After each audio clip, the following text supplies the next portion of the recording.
বর্ণনা করলেন। হাদিসে কুদসির ভিতরে এসেছে আল্লাহ পাকের নবী এক তারিখে সাহাবাদেরকে নিয়ে মদিনার মসজিদে নববী শরীফে আল্লাহ নবী বসে আছেন। আল্লাহ নবী মুসা কালিমুল্লাহর বিষয়ে আলোচনা করে।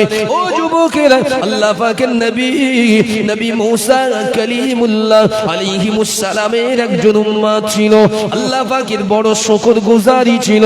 আল্লাহ পাককে হাসিল করার জন্য, রবকে সন্তুষ্ট করার জন্য ওই উম্মতটা দুনিয়ার লোকালয়ে ত্যাগ করে লুবানা নামক একটি জঙ্গলে গিয়ে ওই মুরিদটা নবী মুসা আলাইহিমুস সালামের উম্মতটা এক জায়গায় বসে বসে 350 বছর আল্লাহ পাকের ইবাদতে জিকিরে রত আছে। এবার একটু শুধু কোট নেম দিয়ে ভেঙে দেয়, না তো বলতে পারবেন না। আমি বাস্তবাস করতে ভালোবাসি, যেটা বুঝতে পারবেন না মাথার উপর দিয়ে যাবে বলে আমার লাভ নেই। একটা মানুষ এক জায়গায় বসে 300 বছর ইবাদত করেছে। আপনাদের প্রশ্ন হয় না যে সে খায় কি, সে পান করে কি? তার তো দুনিয়ার জরুরি কাজ আছে না নাই, এগুলো কি করে করে? আচ্ছা, ছোট্ট একটা কথা বলেন দিনি, এই দেখেছেন যে সমস্ত মানুষরা কোমায় চলে যায়, কোমা জানেন তো? কোমায় মানে শুধু ব্রেনটা বেঁচে থাকে আর অল বডি ইজ ডেড, সমস্ত বডি পার্টস ডেথ হয়ে যায়, শুধু ব্রেনটা থাকে।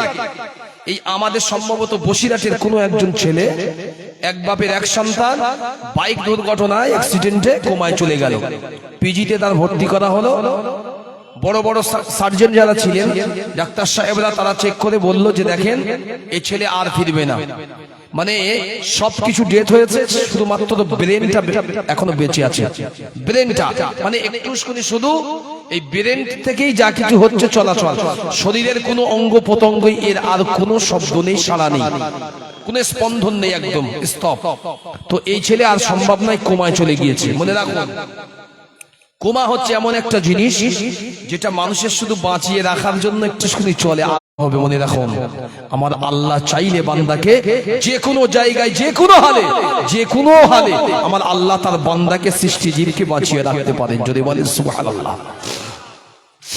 আল্লাহ পাকের দ্বীনের দাওয়াতটা দিতে, তার উম্মতির কাছে পৌঁছে দেওয়ার লক্ষ্যে আল্লাহ পাকের নবী মুসা কালিমুল্লাহ ওই জঙ্গলের পথ ধরে অন্য একটি জায়গায় যাওয়ার জন্য পথ বাড়িয়েছেন। আল্লাহ পাকের নবী মুসা কালিমুল্লাহ আলাইহিমুস সালাম ওই জঙ্গল থেকে যখন আস্তে আস্তে সামনে যায়, ও যুবকেরা, আল্লাহ নবী মুসা আলাইহিমুস সালাম হুজুর আবার দেখতে পেল একটি গাছের নিচে একজন মানুষ বসে আছে। তার নখগুলো বড় বড় হয়েছে, মাথার চুলগুলো ঢেকে গিয়েছে, মাথার চুল ঢেকে দিয়েছে, দুটি ঠোঁট নড়ে। আল্লাহ আল্লাহ আল্লাহ আল্লাহ, এই জিকিরের ভিতরে বান্দা যেন ফানা হয়ে গেল।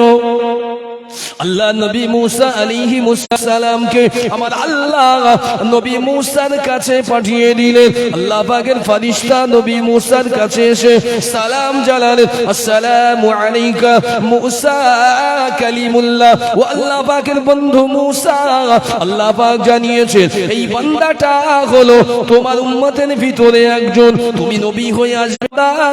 নবী মুসা কালিমুল্লাহকে জিজ্ঞাসা করলেন, আপনি কে? আপনার পরিচয়টুকু দেন, আপনি এখানে কেন এসেছেন?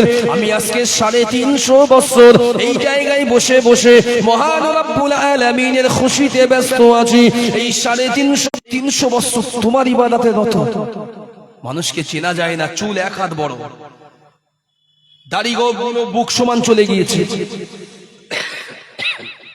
চোখগুলো কঠারের ভিতরে ঢুকে গিয়েছে, চোখের ভিতরে গায়ে হাড্ডি শুধু সার কঙ্কাল, গোশত কিচ্ছু নেই।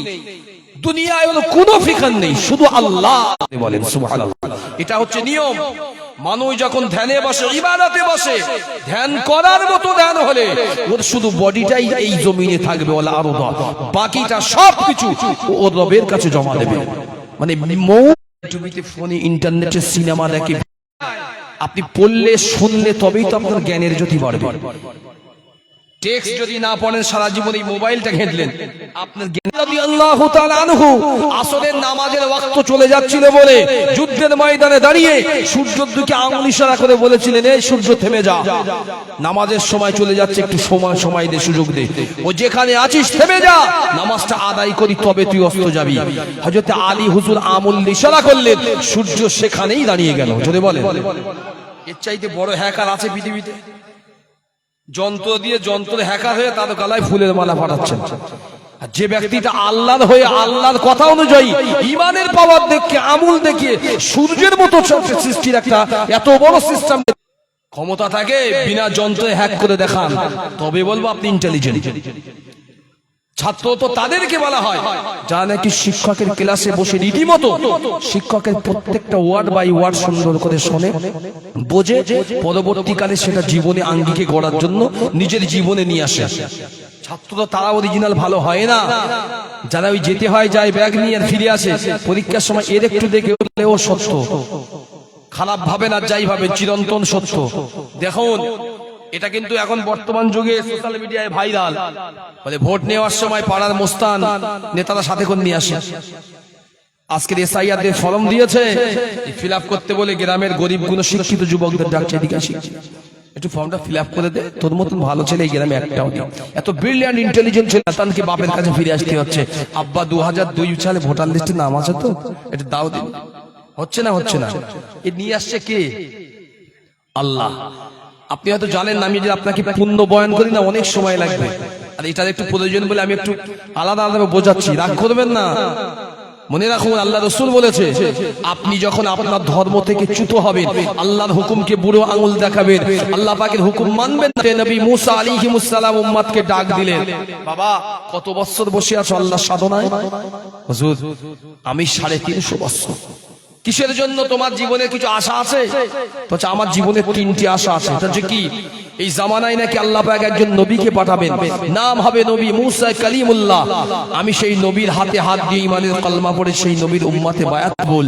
মনে রাখুন মকবুল শব্দটা আলাদা। ওই 3 দিন ওমরা করে এসে 75,000 টাকা খরচ করে আর ফতোয়া মারবেন, ও জিনিস নাই মকবুল।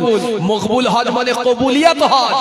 কোরআনে একটা শব্দ আছে 28 নম্বর পারা শেষ সাফায়, তুবু জামানার যিনি নবী হবেন ওই নবীর হাতে আমি এক গ্লাস ঠান্ডা সুন্দর একটু পানি পান করে আমি দুনিয়ার জমিন থেকে যেতে যাই। আল্লাহ পাকের নবী মুসা আলাইহিস সালাম ওই জায়গায় দাঁড়িয়ে বললেন, বাবা ও আল্লাহর বান্দা, তোমার প্রথম শর্ত হলো জামানার নবীর সঙ্গে সালামের চেহারার দিকে, নবীদের চেহারা হয় জান্নাতি চেহারা, নবীদের চেহারা হয় হুসনু জামাল চেহারা, যে চেহারায় মানুষ যদি একবার তাকিয়ে থাকে সে জীবনে কখনো অন্য সুরাতের দিকে আকৃষ্ট হয় না। ও যুবকেরা, 3 নম্বরে দিয়েছে সায়েন্স সিটি। বেড়াতে গিয়ে চোখ পড়েছে 30 তলা 40 তলা করে বিল্ডিং। আরে বাবা রে, এ তো জীবনে আমি দেখিনি। বাড়ির যারা গাড়ি করে এসেছিল বলতো তোমরা ফিরে যাও, আমি আজকে এখানে থাকবো। বাড়ির লোক বোঝাল তুই কি পাগল, এখানে এমনি থাকা যায়? বিল্ডিং ঘর আছে, অ্যাপার্টমেন্ট কোয়ার্টার ভাড়া আছে, কোন হোটেল আছে, এরকম ভাবে হয় না। তোরা বাড়ি যাও নিশ্চিত, আমি এখন চিন্তা ভাবনা করি থেকে আমার বাড়ি সুন্দরবন থেকে কেন, আমি একটা রাত এখানে থাকবো। সারা জীবন আমরা ওই তালপাতার ঘর, ওই খড়ের ছাউনির ভিতর ছিলাম, আর সুন্দরবনের সুন্দরী গাছের গরান কাঠের ঘর। আমার একটু ইচ্ছা এইরকম বড় বড় 40 তলা ঘরে একবারে থাকবো, একটা রাত একটু থাকতে দেবে? দোকান বলছে তো মহাপাজি লোক, আমি কি করে থাকতে দেই? আমি 9,000 টাকা ওই খড়ের ঘরে জীবন কেটেছে। আজকের কলকাতায় এই যে জীবনের প্রথম আপনার 40 তলা এই ঘর আপনি করেছেন? তাহলে হ্যাঁ, তাহলে একটু থাকতে দেবেন আমার একটা রাত, একটু থেকে দেখবো এখানে কেমন এর মজা। মালিক যখন খুব মাও করছে, ঠিক আছে একটা মানুষ এসছে যখন, ঠিক আছে। দরওয়ানকে বললো, শোনো একে লিফট হবে, এখানে দাঁড়াও। তা যাক, ও জীবনে লিফট চলেনি, লিফটটাও চললো। 32 তলায় গিয়ে ওই ঘরে যখন সুযোগ হয়েছে, দরওয়ান বলছে দাঁড়াও, চাবিটা বের করে বলছে চাবিটাতে খুলে দিচ্ছি। এখন তো কম্পিউটার সিস্টেম লক, চাবি একবার একটু ছোঁয়ালি টাচ করলে খুলে যায়। ও বলতে দাঁড়াও, চাবি লাগবে নি। চাবি লাগবে নি মানে ছোট্ট একটা তাড়াতাড়ি করে মালিকের ছেলে আবার লিফট করে উপরে উঠে এসে বলছে, আপনি কি পাগল? আমরা তো আপনাকে নৈতিকতায়, ভালোবাসায়, বিবেক যে বান্দা ইত্তাকুল্লাহ, আমি আল্লাহ আমাকেই যেন ভয় করে, যদি বলেন সুবহানাল্লাহ। আল্লাহ পাকের নবী মুসা আলাইহিমুস সালাম, আল্লাহ নবী মুসা আলাইহিমুস সালাম আল্লাহ পাকের বান্দাকে বলেছিল, ও আল্লাহর বান্দা একটু কিছুক্ষণ তুমি বসো, কিছুক্ষণ সবরে জামিল করো, ধৈর্য ধরো, আমি পাশের একটি গ্রাম খুঁজতে যাই, তালাশ করতে যাই, আমি গ্রাম যদি পাই, কোন গ্রাম থেকে এক গেলাম